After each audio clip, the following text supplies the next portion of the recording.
हमारे सभी व्यूअर्स को बहुत बहुत जय जय श्री सीताराम। देखिए, आज के संसार में अगर हमारे मन की हो जाए तो हमें बहुत अच्छा लगता है, और अगर हमारे मन की नहीं होती तो हम भगवान के ऊपर ही प्रश्न चिन्ह उठा देते हैं कि कोई शक्ति नहीं होती, कोई भाग्य नहीं होता, और बस हम आए हैं और हम ऐसे ही चले जाएंगे।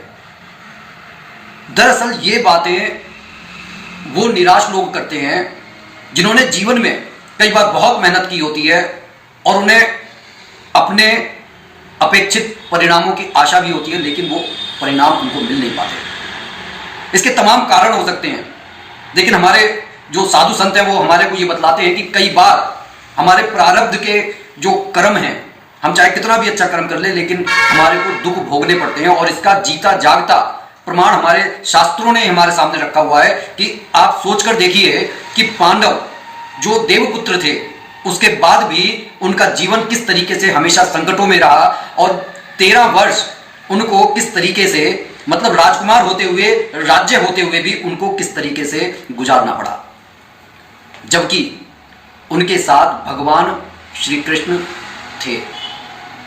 क्या भगवान श्री कृष्ण उनको विपत्तियों से टालकर उनको वही राजसी सुख वैभव नहीं दे सकते थे?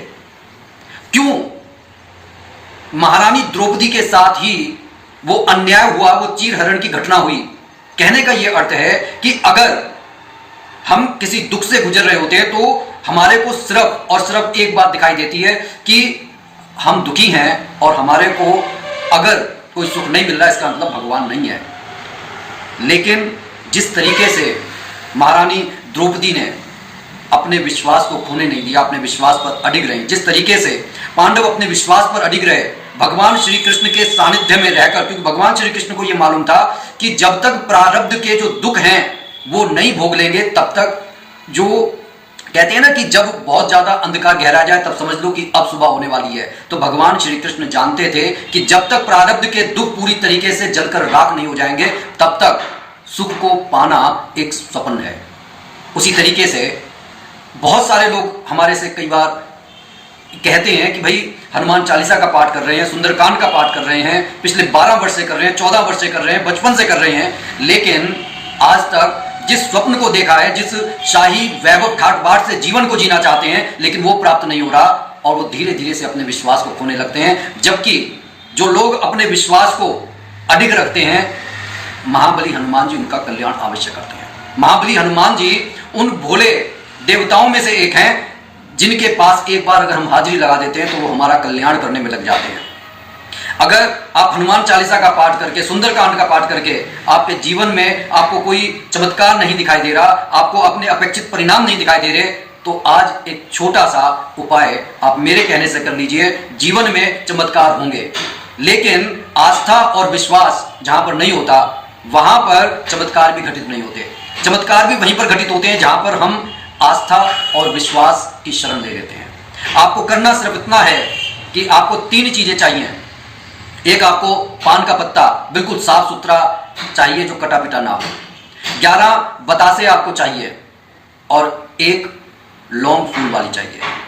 मंगलवार के दिन आपको ये छोटा सा उपाय करना है, और आपको हनुमान चालीसा नहीं पढ़नी है, आपको हनुमान साटिका पढ़नी है। जिस तरीके से हनुमान चालीसा में 40 दोहे हैं, उसी तरीके से हनुमान साटिका में 60 दोहे हैं, जिस हनुमान साटिका को तुलसीदास जी ने ही रचा है।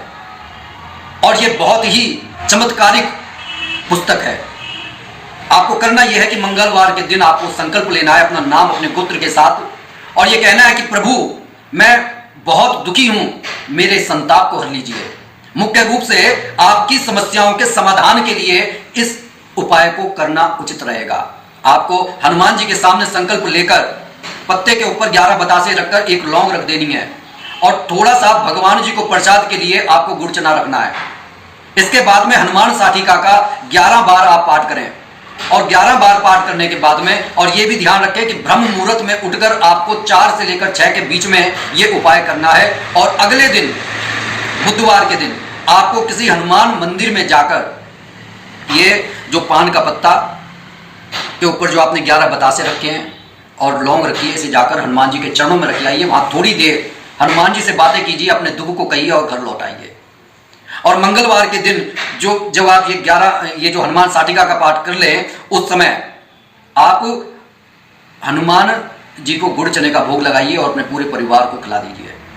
जब गूगल पर आप सर्च मारेंगे हनुमान साटिका पर, तो आपको हनुमान साटिका या हनुमान बंदी स्त्रोत के नाम से आपको ये पाठ मिल जाएगा और आप इस पाठ को कीजिए। अपने मन में यह धारणा रखिए कि आपका विश्वास, आपकी आस्था रंग लेकर आ रही है। आपको यह उपाय 11 मंगलवार करना है और जब आप 2 से 3 मंगलवार ये कर लेंगे, धीरे धीरे से आप अपने जीवन में परिवर्तन को देख पाएंगे। लेकिन फिर से बार बार मैं ये कहता हूं कि करने का तरीका यही रखिए। राम जी को बिल्कुल मत भूलिए।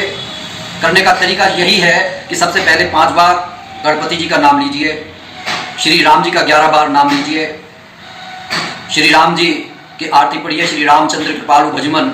उसके बाद में हनुमान साटिका का 11 बार पाठ पढ़िए, लेकिन हर पाठ के साथ में संपुट श्री राम जी का लगाते रहिए, ओम राम रामाय नमः। और इस तरीके से आप इस पाठ को करने के बाद में हनुमान जी को गुड़ चने का भोग लगाइए और बुधवार को सुबह किसी मंदिर में जाकर जो आपने पान का पत्ता, 11 बताशे और लौंग रखी है, इनको वहां पर रख आइए। 11 मंगलवार तक ये कीजिए और उसके बाद में चमत्कार देखिए। वीडियो अच्छी लगी हो तो लाइक शेयर कमेंट जरूर कीजिएगा। चैनल पर नए हैं सब्सक्राइब करना ना भूलिए। बोलिए जय जय श्री सीताराम।